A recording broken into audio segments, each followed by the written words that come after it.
Recent reductions in foreign aid for the devastating HIV/AIDS epidemic in South Africa has generated nationwide protests.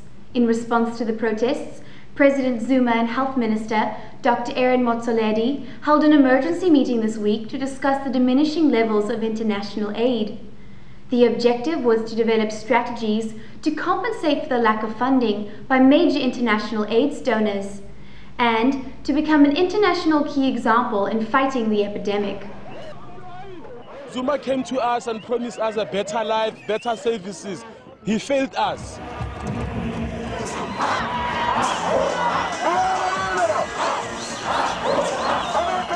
Fellow South Africans,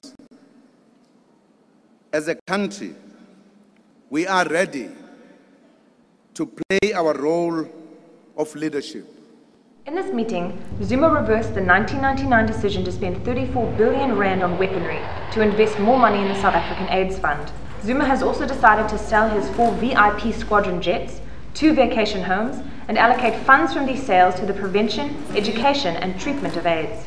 Heavily criticized for his annual salary of 2 million rand, including an additional 35% allowance for private home and car, Zuma will henceforth cut his salary in half.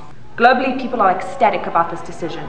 In Los Angeles, UCLA professor and long-term global AIDS activist David Gear. The truth is that the big industrial nations are not giving enough to the global fund, and as a result there's a big gap between what's needed and what is actually available. The fact that a growing economy, but not a first-rank economy like South Africa, is willing to make a shift and to send more resources in the direction of health says a lot about what all countries could do.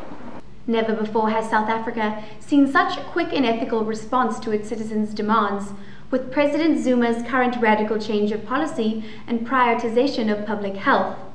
Many are hopeful that this will send a positive example to other African leaders to no longer fall victim of inadequate funding. No longer advocating showers other than for personal hygiene, President Zuma is eager to change his title from the most costly president in South African history to the most altruistic.